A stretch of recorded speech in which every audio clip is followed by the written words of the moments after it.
अग्नि के द्वारा हम अपने जीवन में आरोग्य को स्थायी कर सकते हैं। गुरुदेव बता रहे हैं अग्नि तत्व जीवन का उत्पादक है। गर्मी के बिना कोई जीव या पौधा न तो उत्पन्न हो सकता है और ना ही विकसित। चैतन्यता जहाँ कहीं भी दिखाई पड़ती है उसका मूल गर्मी में है। गर्मी समाप्त होते ही क्रियाशीलता समाप्त हो जाती है और शरीर की गर्मी का अंत हो जाए तो जीवन का भी अंत समझना चाहिए। विनीता दीदी बहुत बहुत धन्यवाद, बहुत अच्छा समराइज़ किया। गुरु सत्ता के सानिध्य में बैठे हैं परम पूज्य गुरुदेव, परम वंदनीय माता जी के सूक्ष्म सानिध्य में अपना मनोभाव बनाए रखें। उनके वात्सल्य में सानिध्य में बैठकर आइए आगे का क्रम शुरू करते हैं। गुरु सत्ता आज हमें बताएगी किस प्रकार अग्नि के द्वारा आरोग्य को स्थायी कर सकते हैं हम जीवन में। गुरुदेव बता रहे हैं अग्नि तत्व जो है वो जीवन का उत्पादक केंद्र है। गर्मी के बिना कोई जीव या पौधा न तो उत्पन्न हो सकता है ना ही विकसित। जैसे चैतन्यता जहाँ कहीं भी दिखाई पड़ती है उसका मूल गर्मी में है। गर्मी समाप्त होते ही क्रियाशीलता समाप्त हो जाती है और यहाँ तक कि देखा गया है कि शरीर में अगर गर्मी का अंत हो जाए तो समझना चाहिए जीवन का भी अंत होने जा रहा है। तो जो अग्नि तत्व है बहुत ही क्रियाशील तत्व है, हर एक चीज़ को एक्टिवेट रखने वाला, हर एक एक्शन के पीछे की जो शक्ति है वो अग्नि है। चैतन्यता के पीछे का जो मूल कारण है वो अग्नि है। यहाँ तक कि जीवन की समाप्ति का कारण भी अग्नि तत्व का समाप्त हो जाना ही माना जाना चाहिए। अग्नि तत्व को सर्वोपरि समझाते हुए आदि वेद ऋग्वेद में सर्वप्रथम मंत्र का सर्वप्रथम अक्षर अग्नि आया है ना। सर्वोपरि जो ऋग्वेद है उसमें सर्वप्रथम मंत्र में जो सबसे पहला अक्षर है वो अक्षर है अग्नि। वो मंत्र है अग्नि मिले पुरोहितः। मंत्र में वेद भगवान ने अग्नि को, ईश्वर को अग्नि के नाम से पुकारा है, ईश्वर को अग्नि के नाम से संबोधित किया है कि ईश्वरीय चेतना को अगर मूल रूप से समझना चाहिए तो वो शक्ति अग्नि तत्व की ही प्रचंड स्वरूप में स्थित है। तो ईश्वर अग्नि के नाम से पुकारे गए हैं ऋग्वेद में। गुरुदेव आगे बता रहे हैं सूर्य अग्नि तत्व का मूर्तिमान प्रतीक है, इसीलिए सूर्य को जगत की आत्मा माना गया है। हम प्रत्यक्ष देखते हैं कि जिन पेड़ पौधों और जीव जंतुओं को धूप पर्याप्त मात्रा में मिलती है वे स्वस्थ और निरोग रहते हैं। इसके विपरीत जहाँ सूर्य की जितनी कमी होती है वहाँ उतनी ही अस्वस्थता रहती है। अंग्रेजी की एक कहावत है जिसका मतलब है जहाँ धूप नहीं वहाँ डॉक्टर जाया करते हैं, अर्थात जहाँ प्रकाश रहित स्थानों में ही बीमारियाँ हुआ करती हैं। अग्नि तत्व के रूप में जो हमारे समक्ष अग्नि के प्रचंड पुंज के रूप में हमारे जीवन के साथ अभिन्न रूप से जुड़े हुए भगवान सूर्य की महिमा का गान है यहाँ पर कि सूर्य का जीवन में होना, सूर्य के प्रकाश का जीवन में होना कितना इम्पॉर्टेंट एस्पेक्ट रखता है स्वस्थ होने में। और ये कहा जाता है विदेश में कि जहाँ धूप नहीं होती है, जहाँ प्रॉपरली धूप नहीं आती है, डॉक्टर्स वहीं जाया करते हैं क्योंकि बीमारियाँ उन्हीं स्थानों में जन्मती हैं। भारतीय तत्ववेत्ता अति प्राचीन काल में सूर्य के गुणों से परिचित हैं, इसीलिए उन्होंने सूर्य उपासना की नाना विधि व्यवस्था प्रचलित कर रखी है। हमारे जितने भी तत्ववेत्ता हुए हैं, ऋषि मुनि हुए हैं, साइंटिस्ट्स हुए हैं, संत महात्मा हुए हैं, और इस तरह से हमारे जो हिंदू धर्म में प्रथाएं प्रचलित की गई हैं जिसके द्वारा लोग अधिक से अधिक स्वस्थ रह सकें, अधिक से अधिक खुश रह सकें, अधिक से अधिक एक्टिव रह सकें। तो हर एक पूजा की विधि में सूर्य उपासना को जोड़ा गया है। इसके पीछे का मुख्य कारण है अग्नि तत्व से सघनता को बनाए रखना। अब पाश्चात्य भौतिक विज्ञान भी सूर्य के अद्भुत गुणों से परिचित होने जा रहे हैं। सूर्य की सप्त किरणों में अल्ट्रावायलेट और अल्फा वायलेट किरणें स्वास्थ्य के लिए बड़ी ही उपयोगी साबित हुई हैं। हम सभी जानते हैं, अब तो ये बहुत कॉमन इन्फॉर्मेशन होके रह गई है कि किस प्रकार सूर्य के द्वारा अल्ट्रावायलेट, अल्फा वायलेट किरणों, रेज के द्वारा बहुत सारे स्वास्थ्य उपयोगी चीज़ें साबित हो रही हैं। मशीनों द्वारा कृत्रिम रूप से भी यह किरणें पैदा की जाने लगी हैं, पर जितना लाभ सीधे सूर्य से आने वाली किरणों से होता है उतना मशीन द्वारा निर्मित किरणों से नहीं होता। आर्टिफिशियली भी इन किरणों को अल्ट्रावायलेट रेज को बनाया जा रहा है, लेकिन जो उसका इम्पैक्ट है वो डायरेक्ट आने वाली सूर्य की किरणों के कंपैरेटिवली कम है। इसीलिए जितना हो सके सूर्य के प्रकाश में, जब प्रकाश मध्य हो, बहुत तीखी ना हो, उसमें ज़रूर कुछ देर तक समय को बिताएं, बैठ के किताब पढ़ें या कोई भी एक ऐसी एक्टिविटी, वॉकिंग की एक्टिविटी, लोगों से मिलने जुलने की एक्टिविटी, बाहर जाके सब्जी ले आने की एक्टिविटी, कोई भी ऐसी हल्की फुल्की जिसके माध्यम से आप पूर्ण रूप से सूर्य के किरणों में आधा एक घंटा तक शरीर को बना के रखें। गुरुदेव बता रहे हैं यूरोप, अमेरिका में अब रोगियों को धूप के उपचार द्वारा अच्छा करने का विधान बड़े जोरों से चल पड़ा है। सोलर ट्रीटमेंट, ये अब बहुत ही एक तरह से इस्टेब्लिश चिकित्सा पद्धति के रूप में, ट्रीटमेंट के रूप में ये निकल के आ रहा है। यहाँ तक कि यूरोप, अमेरिका भी इस चीज़ को उपयोग में लाने लगा है। वहाँ बड़े अस्पताल केवल सूर्य शक्ति से, बिना किसी औषधि से रोगियों को अच्छा कर रहे हैं। क्रोमोपैथी नामक एक स्वतंत्र चिकित्सा पद्धति का आविष्कार हुआ है, जिसमें रंगीन कांच की सहायता से सूर्य की अमुक किरणों को आवश्यकतानुसार रोगी तक पहुंचाया जाता है। क्रोमोपैथी सूर्य के किरणों के अलग अलग रंगों को एक्यूमुलेट करके उसके उस पार्ट पे, जहाँ पे जो रोग है उसमें कौन से रंग की आवश्यकता है, उस रंग के शीशे के द्वारा उस किरणों को पूरी तरह से वहाँ पे जमा करके रोगी के रोग को ठीक करने का एक बहुत ही सुंदर पद्धति को अपनाया गया है, जिसको कि क्रोमोपैथी नाम दिया गया है। ये बहुत फेमस होता चला जा रहा है आजकल विदेशों में भी। रोग के कीटाणुओं को नाश करने की जितनी क्षमता धूप में है उतनी और किसी वस्तु में नहीं होती है। यहाँ तक कि बिना औषधि के डायरेक्ट सन रे से ट्रीटमेंट कर रहे हैं और कहते हैं कि कीटाणुओं का नाश करने की जितनी क्षमता सूर्य की किरणों में है उतनी किसी और वस्तु में नहीं है। क्षय के कीड़े जो बड़ी मुश्किल से मरते हैं, सूर्य के सम्मुख रहने से कुछ मिनटों में ही नष्ट हो जाते हैं। वेटिव, लुक्स, जॉनसन, लोरियल, लुइस, रडोक आदि उच्च कोटि के सुप्रसिद्ध डॉक्टरों ने अपने महत्वपूर्ण ग्रंथों में सूर्य किरणों की सुविस्तृत महिमा गाई है और बताया है कि सूर्य से बढ़कर किसी औषधि में रोग निवारक शक्ति नहीं है। हमने पृथ्वी तत्व पढ़ा, जहाँ मिट्टी के द्वारा हम रोगों का निवारण कर सकते हैं, जल के द्वारा हम किस प्रकार रोगों का निवारण कर सकते हैं। लेकिन अभी अग्नि का जिस तरह से गुरुदेव बता रहे हैं, तो ये पता लग रहा है कि अग्नि में कीटनाशक क्षमता सबसे प्रचंड होती है, सबसे बड़ी जड़ी होती है और किसी भी रोग को जड़ से वो बिल्कुल जिसको कहते हैं मिटा सकने की शक्ति होती है। रोग निवारक शक्ति जो है वो सूर्य में बहुत बढ़ी चढ़ी होती है, अन्य तत्वों की अपेक्षा अग्नि तत्व में बढ़ी चढ़ी होती है। सूर्य किरणों में निरोग और रोगी सभी को समान रूप से फायदा होता है। इसीलिए यदि नियमित रूप से निम्न विधि से सूर्य स्नान किया जाए तो स्वास्थ्य सुधार में आश्चर्यजनक सहायता मिल सकती है। अब वो गुरुदेव तरीका बता रहे हैं, उपाय बता रहे हैं किस तरह से हमें सूर्य स्नान करना है और सही तरीका, अप्रोप्रिएट जो प्रोसेस है उसको फॉलो करते हुए इसको करने से बहुत ही फ़ायदा होता है। यहाँ तक कि कहा जा रहा है कि ज़रूरी नहीं है कि अगर आप रोगी हैं तभी आप इस प्रोसेस को फॉलो करें। आप पूरी तरह से निरोग हैं, पूरी तरह से स्वस्थ हैं, तब भी आपको एक रेगुलर हेल्दी एक रूटीन बनाए रखने के लिए इसको प्रैक्टिस में लाना बहुत ज़रूरी है। सूर्य स्नान की विधि गुरुदेव बता रहे हैं, नंबर 1 पॉइंट जो है इसका, सूर्य स्नान के लिए प्रातः काल का समय सबसे अच्छा है। इससे दूर दर्जे का समय संध्या काल है, दूसरे दर्जे का जो समय है वो संध्या काल है। इसके लिए हल्की किरणें ही उत्तम है, तेज धूप में ना बैठना चाहिए। इसीलिए या तो सुबह बैठ जाएं या ढलते हुए सूर्य के सामने शाम को बैठ जाएं। दूसरा पॉइंट, सूर्य स्नान आरंभ में आधा घंटा करना चाहिए, फिर धीरे धीरे इसे बढ़ाकर 1-1.5 घंटे तक ले जाना चाहिए। इनिशियली जब बैठना है आधे घंटे तक और मैक्सिमम 1 से 1.5 घंटे तक बैठ सकते हैं। तीसरा, लज्जा निवारण के लिए बहुत छोटा, हल्का और ढीला वस्त्र कटी प्रदेश में रखकर अन्य समस्त शरीरों को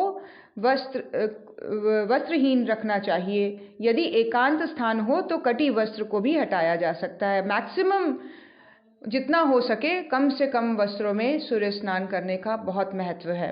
तो आप अपने उसको देखते हुए कि कितने आप कंफर्टेबल हैं और कितना आप सिस्टमैटिकली डिसिप्लिन तरीके से आप सूर्य स्नान को ले सकते हैं, और समय ऐसा हो जहाँ पे आपको बहुत ज़्यादा दूसरों का ध्यान न रखना पड़े। आप बड़े आराम से अर्ली मॉर्निंग में कहीं पे ऐसे जगह पे बैठ के सूर्य स्नान ले सकते हैं जहाँ से आपकी विजिबिलिटी कम रहे और मैक्सिमम जो स्किन है वो एक्सपोज रहे सन को। चौथा पॉइंट, सूर्य स्नान करते समय सिर को रुमाल या हरे पत्तों से ढक लेना चाहिए। केला या कंबल जैसा और शीतल प्रकृति का पत्ता मिल जाए तो और भी अच्छा है, अन्यथा नीम की पत्तियों का एक बड़ा सा गुच्छा लिया जा सकता है जिससे सिर को ढका जा सकता है। सिर गर्म ना हो, इस बात का ध्यान हमेशा हर ट्रीटमेंट में रखा गया है। जहाँ भी हम गर्म पानी का या वाष्प का भाप लेने की भी ट्रीटमेंट लेते हैं तो उसमें भी बड़ा ध्यान रखा जाता है कि जो सर है वो ठंडा रहे, या तो गीले टॉवल से उसको रैप कर ले, सर को पगड़ी जैसा बांध ले, या गुरुदेव यहाँ बता रहे हैं केले के पत्ते को भी रख सकते हैं क्योंकि केले की तासीर ठंडी होती है, और अन्यथा नीम के पत्ते का एक झुंड सा गुच्छा सा तोड़कर वो सर पे रख सकते हैं, सर को ढका जा सकता है। पांचवा पॉइंट गुरुदेव बता रहे हैं, जितनी देर सूर्य स्नान हो सके उतने समय में 4 भाग कर लें, शरीर को 4 भागों में डिवाइड कर लें। पेट, पीठ, दायां करवट, बायां करवट, इस तरह से लेटना है ताकि समस्त अंगों तक सूर्य प्रवेश कर पाए। इन चारों भागों को सूर्य के सामने रखना चाहिए जिससे हर एक अंग को धूप मिले। छठा पॉइंट, धूप सेवन करने के बाद ताजे पानी में भिगोकर निचोड़े हुए मोटे तौलिए से शरीर के हर अंग को रगड़ना चाहिए जिससे गर्मी के कारण रोमकूपों द्वारा भीतर से निकली हुई खराबी शरीर से चिपकी ना रह जाए। जो भी पसीने के थ्रू वेस्ट या टॉक्सिन्स निकले हैं शरीर से, उसको टॉवल से, ठंडे पानी से निचोड़ा हुआ टॉवल से पूरे शरीर से में पोंछ देना चाहिए ताकि टॉक्सिन्स शरीर से हट जाएं। अगला, धूप सेवन खाली पेट करना चाहिए। कम से कम 2 घंटे पहले और आधा घंटे बाद तक कुछ नहीं खाना चाहिए। सुबह उठ के पानी पी के टॉयलेट जाके पेट को खाली करके धूप सेवन किया जा सकता है। बहुत अच्छी बात है अगर छत पे धूप आती है या आंगन में धूप आती है सुबह जल्दी। तो अक्सर शहरों में घर ऐसे बने होते हैं कि लेट, जैसे 10-11 बजे के आसपास धूप आती है, तब तक भूखा रहना मुश्किल है। इसीलिए शाम के समय सेवन करिए जिसमें कम से कम 2 घंटे पहले तक आपने कुछ नहीं खाया हो और सेवन करने के आधे घंटे बाद तक कुछ नहीं खाना है। तो इस तरह से वो खाने का गैप को मेंटेन रखना है। और सुबह अगर जल्दी आ जाती है धूप तो बहुत अच्छा है, सुबह सुबह ही लेट गए और उस सूर्य स्नान के आधे घंटे के बाद ही अब आप कुछ खाएंगे या पिएंगे।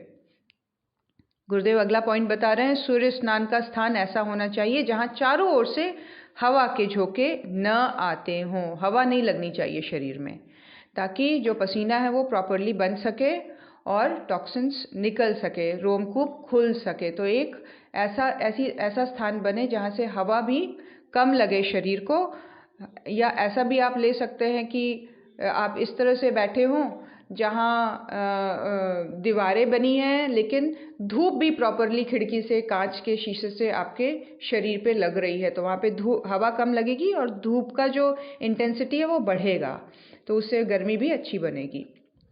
गुरुदेव अगला पॉइंट बता रहे हैं, धूप सेवन के बाद स्वभावतः शरीर हल्का और फुर्तीला हो जाता है, परंतु यदि ऐसा ना हो और देह भारी मालूम पड़े तो सूर्य स्नान का समय कुछ कम कर देना चाहिए।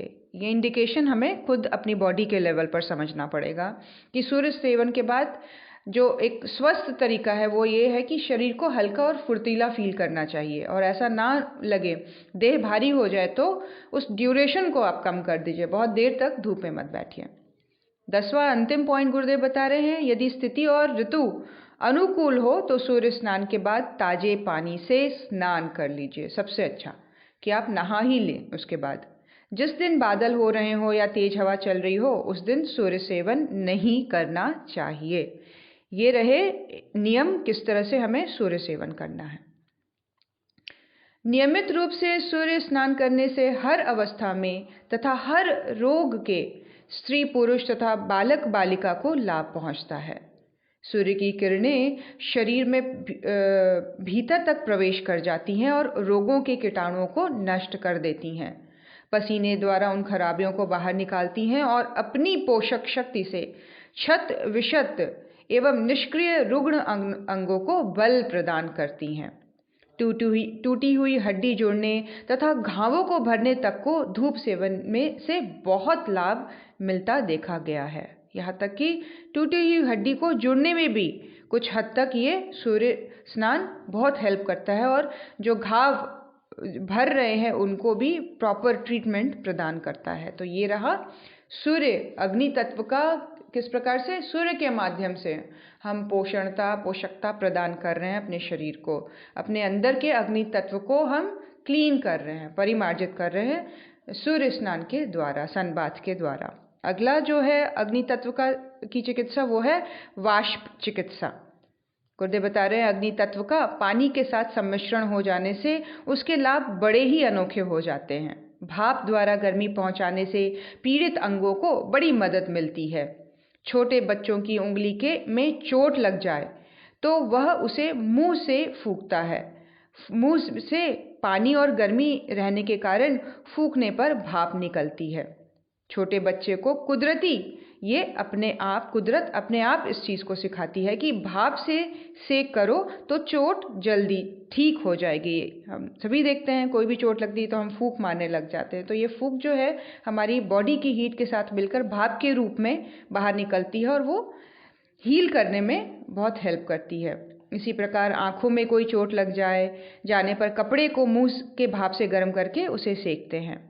आयुर्वेदिक ग्रंथों में अनेक प्रकार से बफारे देने का उल्लेख किया गया है। बफारे मतलब वाष्प देने का।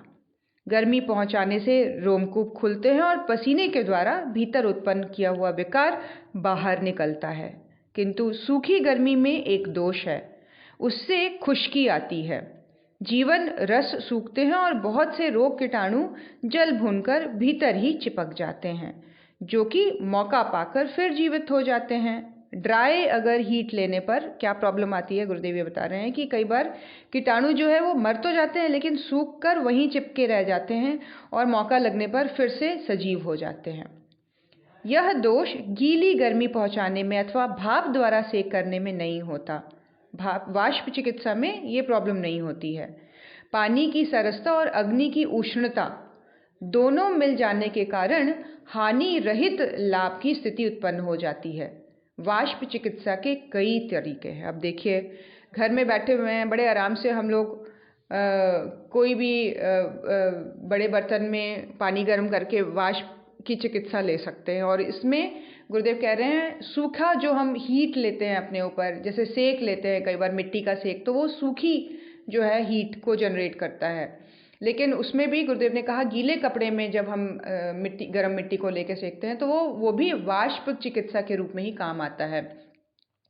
डायरेक्ट सन को भी लेना अपने आप में एक तरह से बिना एक ड्राई हीट को एब्जॉर्ब करना है, तो वो उससे बेहतर है वाष्प चिकित्सा ली जाए, जिसमें जो कीटाणु हैं उसके रह जाने की जो शंका बनी रहती है वो नहीं होता, वो पूरी तरह से शरीर से बाहर बह जाता है, निकल जाता है। अब इसके तरीके क्या हैं गुरुदेव ये बता रहे हैं। समस्त शरीर में विकार हो तो समस्त शरीर को भाप देना चाहिए, ये हमने पहले भी पढ़ा। इसका तरीका ये है कि टिन का एक इतना लंबा टब बनवा लिया जाए जिसमें आदमी अच्छी तरह लेट सके। बाथ टब जो जनरली होते हैं साधारणतः 6 फुट लंबा, 2 फुट चौड़ा और 2 फुट ऊंचा होना चाहिए। सिर की तरफ का हिस्सा चौड़ाई में हो और कुछ अधिक ऊंचा रहना चाहिए। इस टब में सह्य गर्म पानी भरकर उसमें रोगी को लिटा देना चाहिए। गर्दन से ऊपर सिर का भाग पानी से बाहर हो। इसके लिए एक लकड़ी का तकिया सिर के नीचे लगा लेना चाहिए। इस टब में 4 पाए लगे रहने चाहिए ताकि ज़मीन से कुछ ऊंचा उठा रहे। टब के नीचे पैरों की तरफ एक अंगीठी जलाकर रख देनी चाहिए ताकि पानी ठंडा ना होने पाए। आधा घंटे से शुरू करके धीरे धीरे समय बढ़ाते हुए 1 घंटे तक यह वाष्प स्नान करना चाहिए। इससे भीतर के अनेक विकार निकल जाते हैं और शरीर बहुत हल्का, फुर्तीला और चैतन्य हो जाता है। नित्य इस प्रयोग को करने से शरीर व्यापी समस्त रोगों की शुद्धि हो जाती है। अब ये अलग अलग ढंग से हम अपने घरों में अपनी सुविधा के अनुसार कर सकते हैं कि भाई या तो हम किसी ऐसे चेयर पे बैठ जाएं जिसके नीचे हम गर्म पानी का बड़ा सा बर्तन रख लें और उसका वाष्प हमारे पूरे शरीर में पड़ता रहे। गर्म पानी में पूरी तरह से डूब सकने की व्यवस्था हो सके तो बहुत बढ़िया है।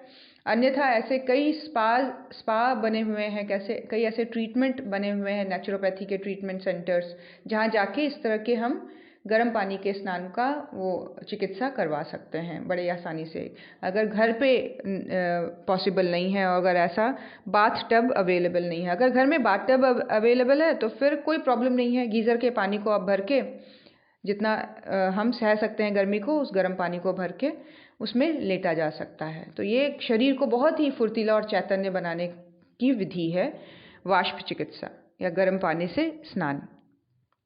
दूसरा पॉइंट गुरुदेव बता रहे हैं, एक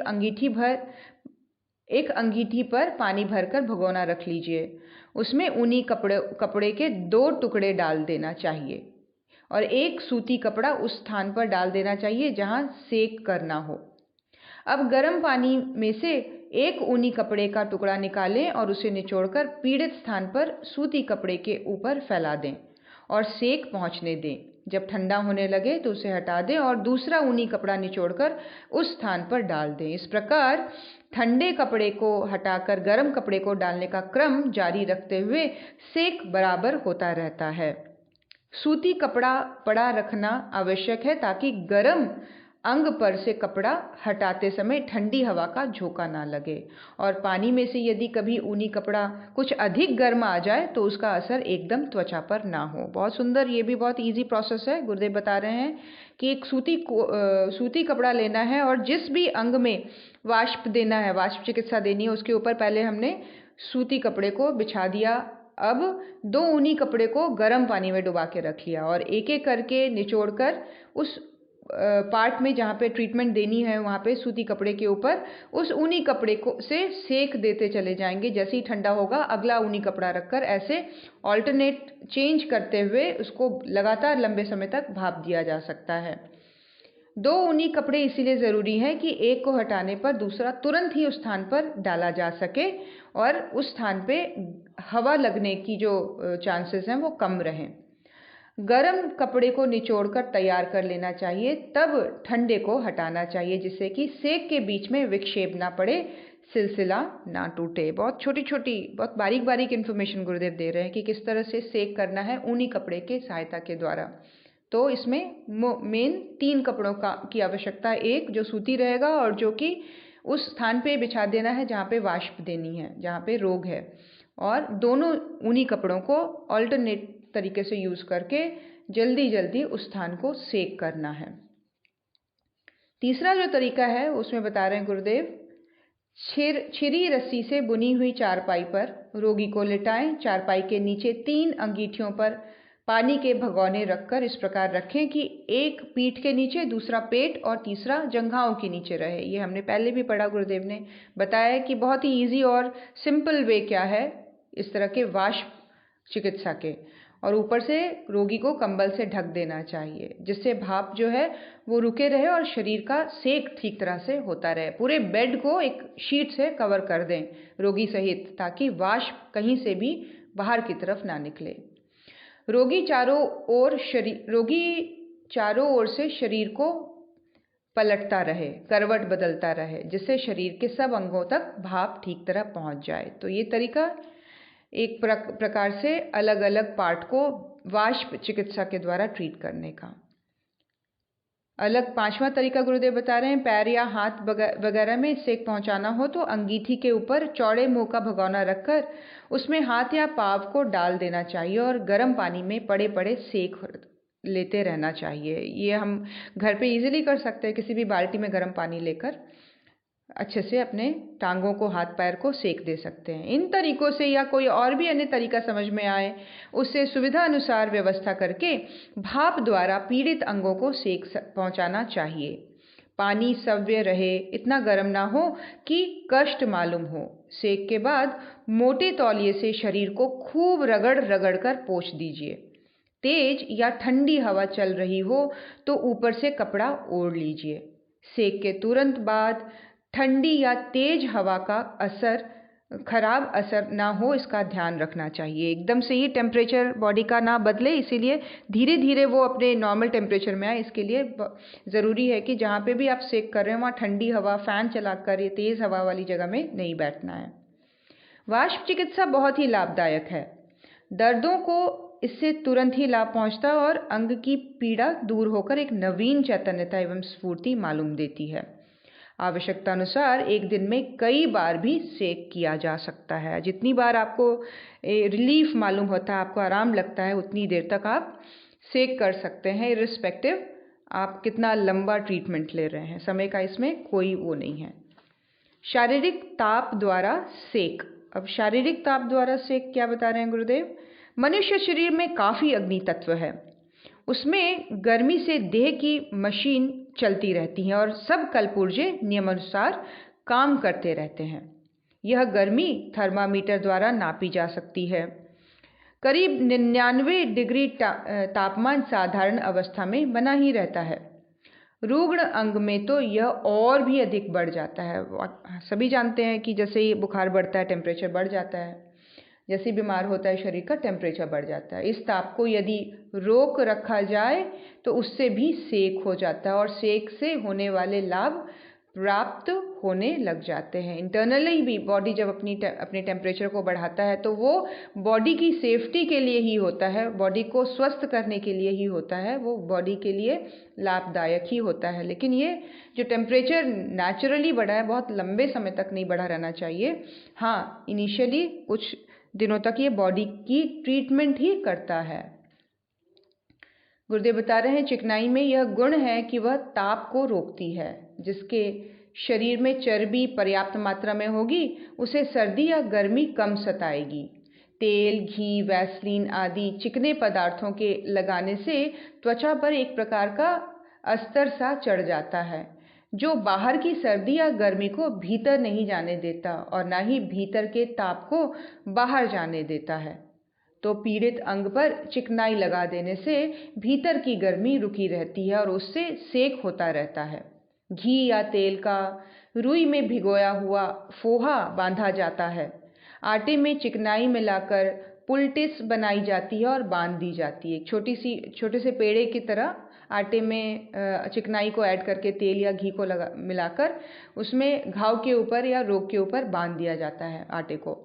वैसलीन या ग्रीस आदि चुपड़ी जाती है।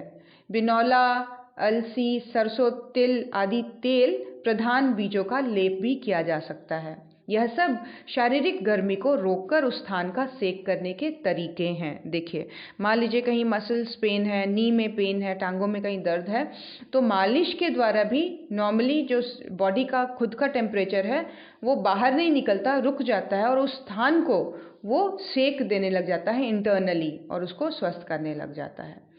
ये भी एक तरीका है कि ऊपर से चिकनाहट अगर लगा दी जाए तो उस अंग से जो गर्माहट है वो बाहर निकलेगी नहीं, क्योंकि रोमकूप बंद हो जाते हैं तो उससे गर्माहट बाहर नहीं निकलती और वो सेक शरीर को स्वस्थ करता है। गर्मी की जहाँ अधिकता होती है वहाँ पीड़ा मालूम नहीं पड़ती। खांसी वालों के फेफड़ों में जख्म होते हैं, जुकाम वालों के सिर में जख्म होते हैं, पेचिस वालों के आंतों में जख्म हो जाते हैं, मूत्राघात वालों के गुर्दे में जख्म हो जाते हैं। कफ, आँख, नाक की गंदगी, मूत्र की लसदार सफ़ेदी, यह सब एक प्रकार के पीव हैं जो भीतर के जख्मों से निकलते हैं।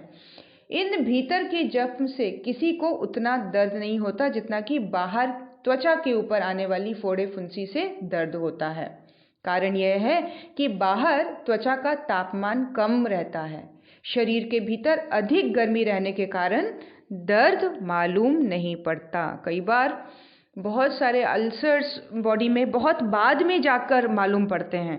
क्यों? क्योंकि बॉडी का जो टेम्परेचर है इतना बढ़ा हुआ है कि वो उस घाव के जो दर्द को महसूस नहीं करने देता है।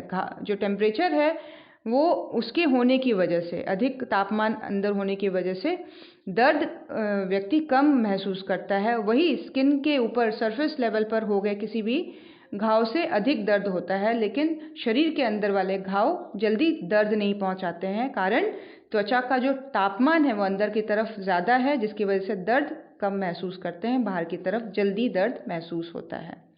इस तरह की चिकनी चीज़ें या रुई या ऊनी कपड़ा बांधने से शरीर का ताप रुककर वहाँ सेक देता है। इस ताप को सुरक्षित रखने की विधि का प्रयोग करना भी ठीक है, पर एक बात ध्यान रखना चाहिए कि लगातार ताप को अधिक समय रोककर ना रखा जाए। बीच बीच में पट्टी या लेप को हटाकर ताज़ी हवा का प्रवेश भी कराते रहना चाहिए। तो ये जो फोड़े फुंसी हो जाते हैं, इसके ऊपर भी इस तरह से ट्रीटमेंट दी जा सकती है। सेक की ट्रीटमेंट है ना, बॉडी के खुद के टेम्परेचर की ट्रीटमेंट दी जा सकती है, जहाँ हम ऊपर अब नेचुरली अगर हम देखें कि हमने आज तक अभी तक जितना भी ट्रीटमेंट चिकित्सा पद्धति पढ़ी उसमें गुरुदेव यही बता रहे हैं कि ऊपर से उसको ढक दो, ताकि कहीं ना कहीं भाप या सेक या बॉडी का खुद का टेम्परेचर जो है, मिट्टी के रखने पर भी मिट्टी का जो वाष्प है उसके ऊपर काम करने लग जाता है। जल चिकित्सा, गर्म पानी का भाप, ये सारी चीज़ें, सूर्य चिकित्सा, ये सारी चीज़ें जो है हीट के द्वारा, अग्नि तत्व के द्वारा ही बढ़ाकर अंदर इंटरनली उस तत्व को बढ़ाकर एक्टिवेट करके किसी भी रोग को जड़ से समाप्त किया जा सकता है। तो ये गुरुदेव ने बताया किस प्रकार हमें अग्नि का वो अलग अलग तरीक़ों से अग्नि तत्व के द्वारा उसको रिफाइन करते हुए अपनी ट्रीटमेंट, अपनी चिकित्सा करनी है। अगला क्रम वायु चिकित्सा का है, पेज नंबर 105। वायु चिकित्सा, किस प्रकार से वायु के द्वारा हम अपने जीवन को स्वस्थ और सुंदर बना के रख सकते हैं। और इसमें जो बहुत सारी वैसे तो चीज़ें बताई गई हैं, लेकिन जो इम्पोर्टेंट करने वाली चीज़ें उसको मैं पढ़ दे रही हूँ। गुरुदेव यहाँ बता रहे हैं, साधारणतः दैनिक कार्यक्रम में हवन को भी एक नित्य कर्म की तरह स्थान देना चाहिए। हवन एक बहुत ही सशक्त माध्यम है वायु चिकित्सा का। शास्त्रों में नित्य पंच यज्ञ करने के लिए हर गृहस्थ को आदेश दिया गया है। पूजा भजन के समय थोड़ा सा हवन नित्य कर लेना चाहिए।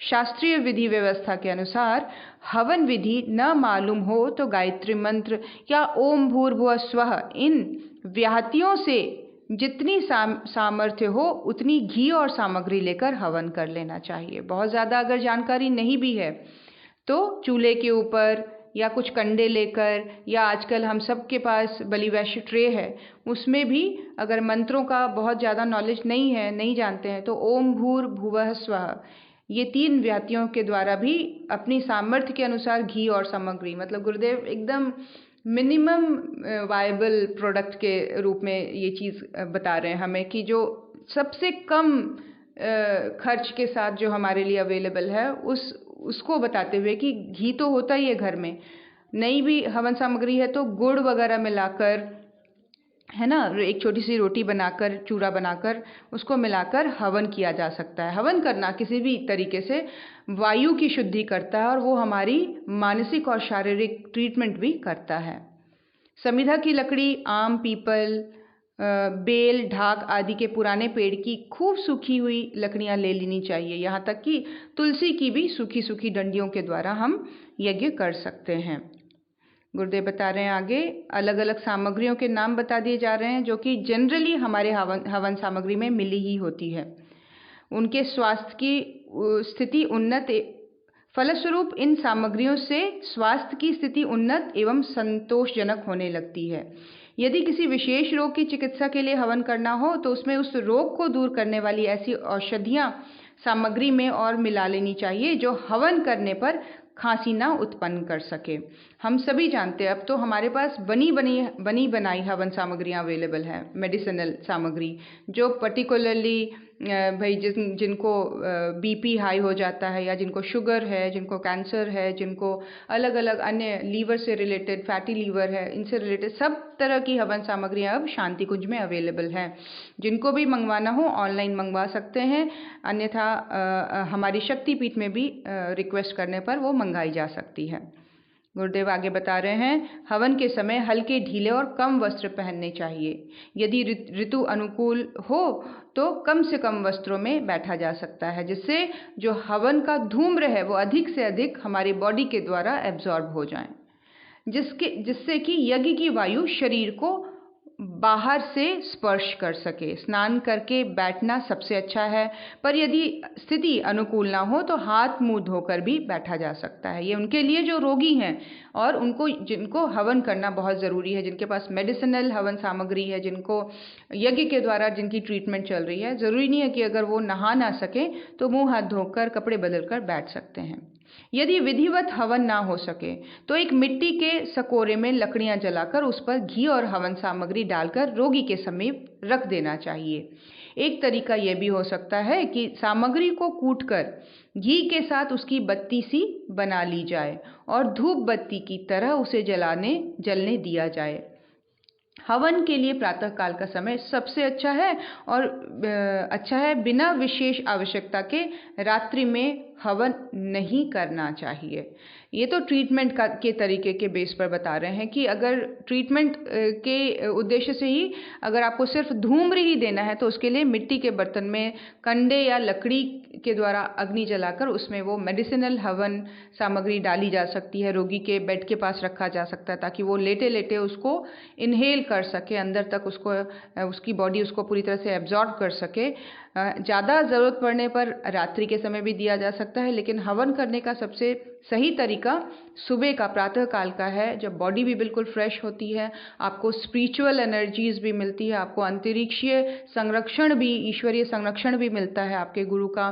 तो ये सारी चीज़ें उसको और पॉजिटिव कर देती हैं प्रोसेस को, ट्रीटमेंट प्रोसेस को। अन्यथा इसको अन्य समयों में अपनी सुविधा के अनुसार भी किया जा सकता है। हवन के समीप जल का भरा हुआ एक पात्र रखना कभी ना भूलें। देखिए, एक बहुत इंपॉर्टेंट एस्पेक्ट कि हवन के समीप हमेशा जल से भरा हुआ कोई भी बर्तन रख लें। यदि बड़ा हवन हो तो हवन कुंड के चारों ओर पानी के भरे पात्र रख लेने चाहिए। कारण यह है कि हवन में जहाँ उपयोगी वायु निकलती है वहाँ कार्बन डाइऑक्साइड सरीखी हानिकारक गैस भी निकलती है। पानी उस हानिकारक गैस को खींचकर अपने में चूस लेता है। इस पानी को सूर्य के सम्मुख अर्घ्य के रूप में फैला देने का विधान है। इस जल को पीने आदि के काम में नहीं लाना चाहिए। छिड़काव कर सकते हैं, जल चढ़ा सकते हैं सूर्यदेव को। ये पानी कार्बन डाइऑक्साइड को एब्जॉर्ब कर लेता है और घर के अंदर किसी भी तरह के पॉल्यूशन को फैलने नहीं देता है, हानिकारक गैस को फैलने नहीं देता है, और वो पूरी तरह से एब्जॉर्ब हो जाता है। हवन के अतिरिक्त वायु चिकित्सा का दूसरा तरीका प्राणायाम है।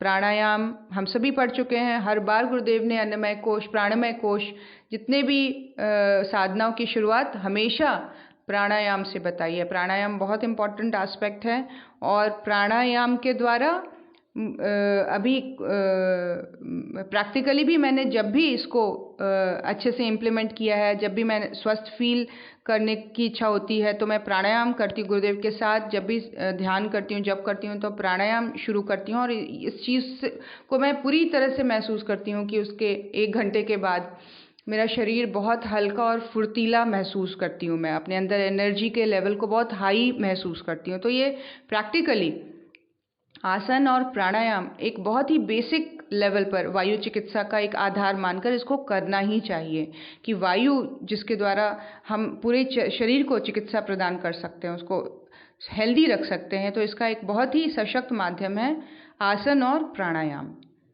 आसन प्राणायाम से आदि व्याधि निवारक पुस्तकों में इसका वर्णन गुरुदेव कर चुके हैं। प्राणायाम के द्वारा अनेक कठिन रोगी को स्वास्थ्य लाभ होता है। विशेष रोगों के लिए विशेष प्राणायाम के कई प्रकार होते हैं। साधारण उपयोग के लिए प्राणायाम खुली हवा में प्रातःकाल मेरुदंड सीधा करके बैठकर करना चाहिए। फेफड़ों में जितनी हवा भरी हो उसे धीरे धीरे बाहर निकालें। जब फेफड़े बिल्कुल खाली हो जाएं तो धीरे धीरे श्वास खींचना आरंभ करें और जितना वायु छाती एवं पेट में भर सके भर लें। इनहेल करते हुए ध्यान रखें कि पेट बाहर की तरफ फूल जाना चाहिए, बलून की तरह। फेफड़े पूरी तरह से भर जाने चाहिए। जितने सेकंड में हवा खींची गई हो उसके 1/3 समय तक वायु को भीतर रोक लें। अब धीरे धीरे वायु को बाहर निकालना आरंभ करें और पेट को बिल्कुल खाली कर दें, बिल्कुल पिचकाकर, जैसे उसको स्पाइनल कॉर्ड से चिपकाने का प्रयास करते हुए बिल्कुल अंदर की तरफ ले जाएं। जितनी देर में हवा बाहर निकाली गई हो उससे 1/3 समय तक वायु को रोक लें। फिर पूर्ववतः वायु खींचना आरंभ कर दें। ये एक प्राणायाम हुआ। ऐसा प्राणायाम सामर्थ्य के अनुसार एक समय में 10 से 15 या अधिक से अधिक कम या अधिक किया जा सकता है। एक समय में 10 से 15 बार किया जा सकता है। घंटे 2 घंटे के अंतर में यह प्राणायाम करते रहना चाहिए। साथ साथ ओम या गायत्री मंत्र का जप करें। प्राणायाम के साथ साथ अगर जप को ऐड कर दिया जाता है तो कहते हैं इसका इम्पैक्ट और बढ़ जाता है। या तो मन ही मन इनहेल करते हुए ओम ऐसे बोल रहे हैं और इनहेल भी कर रहे हैं, है ना। बोलना नहीं है क्योंकि बोलना पॉसिबल नहीं होगा जब हम मुंह बंद करके इनहेल करेंगे। तो मन ही मन भाव जो है मंत्र का चले, या गायत्री मंत्र बोलें गुरुदेव के साथ साथ। जैसे गुरुदेव बोलते हैं 4 पार्ट्स में, उसमें भी हम बहुत अच्छी तरह से प्राणायाम कर सकते हैं। बहुत रुक रुक के गुरुदेव बोलते हैं ओम भूर्भुवः स्वः, इसमें इनहेल कर लिया। तत्सवितुर्वरेण्यम, इसमें रोक लिया। भर्गो देवस्य धीमहि, एक्सेल किया। धियो यो नः प्रचोदयात्, बाह्य कुंभक, रोक लिया। तो ऐसे गुरुदेव का मंत्र चलाकर परम पूज्य गुरुदेव के साथ साथ उपासना भी हो जाएगी, जप भी हो जाएगा, प्राणायाम भी हो जाएगा। तो ये बहुत ही अच्छा सशक्त माध्यम है प्राणायाम का, और भूलते भी नहीं है। इसमें ना एक क्रम बन जाता है बहुत लंबे समय तक, विदाउट मतलब एफर्टलेस एक प्रोसेस है ये गुरुदेव के साथ प्राणायाम करना। इसको करके देखिए, ये बहुत सारे लोगों ने इसके महत्ता को भी बताया है और इसकी इम्पोर्टेंस है इंटरनल स्पिरिचुअल लेवल पर भी। गुरुदेव बता रहे हैं आगे, जैसे आंधी आने से आकाश में वायु की शुद्धि हो जाती है उसी प्रकार प्राणायाम से वायु की प्रचंड हलचल द्वारा भीतर के विकार उखड़कर सांस द्वारा बाहर निकलने लग जाते हैं। बहुत सुंदर एग्जाम्पल कि अंदर जो प्रेशर क्रिएट होता है उससे बहुत सारे जो विकार हैं हमारे शरीर में वो सांस के द्वारा ही बाहर निकलने लग जाते हैं। फेफड़े, मस्तिष्क, हृदय, अमाशय, आंत, पेंडु और गुर्दे को इस प्राणायाम द्वारा बल मिलता है। जितने भी मेन जो ऑर्गन्स हैं वो हेल्दी होते हैं, उनको वो सशक्त होते चले जाते हैं प्राणायाम के माध्यम से, और आवश्यक व्यायाम हो जाता है जिससे निर्बल अंगों को सबलता मिलती है और गिरा हुआ स्वास्थ्य सुधरने लग जाता है। ये हुआ वायु के द्वारा ट्रीटमेंट। और ये तो एक तरह से हम लोग देखें कि अगर प्राकृतिक चिकित्सा में गुरुदेव ने इतना ही सा बताया है वायु का, आप सभी को याद होगा किस प्रकार गुरुदेव ने गायत्री महाविज्ञान में इसके इम्पोर्टेंस को बताया और इसकी पहुंच कहाँ तक है स्पिरिचुअली। जिस प्रकार से गुरुदेव बताते हैं सूर्य चक्र जो हमारे जो हृदय में बिल्कुल जो हृदय और पेट के बीच में जो एक गड्ढा सा बनता है, उसके सीधे ठीक पीछे स्पाइनल कॉर्ड के दोनों तरफ जो एग्जिस्ट करता है सूर्य चक्र, वो प्राणायाम के द्वारा कैसे एक्टिवेट होता है। उसके एक्टिवेट होने से किस प्रकार जो नाड़ियां हैं, सूक्ष्म नाड़ियां, वो प्राण का संचार समस्त शरीर में करने लग जाती हैं। तो प्राणायाम का फिजिकल एस्पेक्ट जो ऑर्गन्स को हेल्दी रखना तो है ही, और वो किस तरह से हमारे अंदर प्राण शक्ति का संवर्धन करती हैं, किस प्रकार से सूक्ष्म नाड़ियों को जागृत संचालित करती चली जाती हैं, और इन नाड़ियों के जागृत संचालित होने से चक्रों के ऊपर इम्पैक्ट पड़ता है, और चक्रों के ऊपर का इम्पैक्ट किस तरह से ग्लैंड और हार्मोन्स के प्रॉपर सिक्रीशन को कंट्रोल करता है। तो प्राणायाम अपने आप में एक कंप्लीट हेल्दी प्रोसेस है जो हम किसी भी रोग को एम करके, मान लीजिए हम एम करते हुए प्राणायाम करें, ध्यान करें, उस अंग का ध्यान करें पूरी तरह से। जब हम इनहेल कर रहे हैं तो वो एक एनर्जी है जो उस ऑर्गन को पूरी तरह से स्वस्थ करती चली जा रही है। और ये ध्यान के द्वारा हम प्राण ऊर्जा को पूरी समस्त शरीर में सूर्य चक्र से निकलकर पूरे एक एक अंग प्रत्यंग तक फैलता हुआ देखेंगे। तो ये ध्यान जो है, गुरुदेव ने हर बार कहा है, प्राणायाम तभी जीवंत है, प्राणायाम तभी प्रभावशाली है जब उसके साथ हमारी मान्यता दृढ़ है, हमारा बिलीफ सिस्टम बहुत जगा हुआ है, हम इस बात को मान के कर रहे हैं, मान के उस चीज़ को हम फील करने लग जाते हैं, प्रसन्न होने लग जाते हैं, हम खुश होने लग जाते हैं कि हम वाकई सशक्त होते चले जा रहे हैं, हेल्दी होते चले जा रहे हैं, हम पूरी तरह से स्वस्थ मानसिक, इमोशनली, मेंटली और फिजिकली होते चले जा रहे हैं। आइए गुरु सत्ता के चरणों में नमन करें। आज के ज्ञान को आत्मसात करते हुए कोशिश करेंगे ज्योति अवतरण साधना के साथ प्राणायाम। शाम के 1 घंटे का जो प्रोसेस है जिसमें हम बैठते हैं ध्यान करने के लिए, गुरुदेव के साथ जप करने के लिए, कोशिश करें कि उसको प्राणायाम से, हर एक उपासना क्रम को प्राणायाम से जोड़ते चले जाएं। गुरु सत्ता से शक्ति मांगे, उनसे सामर्थ्य मांगे, उनसे प्रार्थना करें। ओम नमोस्त्वनंताय सहस्त्रमूर्तये सहस्रपादाक्ष शिरोरुबाहवे सहस्रनाम्ने पुरुषाय शाश्वते सहस्रकोटियुगधारिणे नमः सहस्रकोटियुगधारिणे नमः।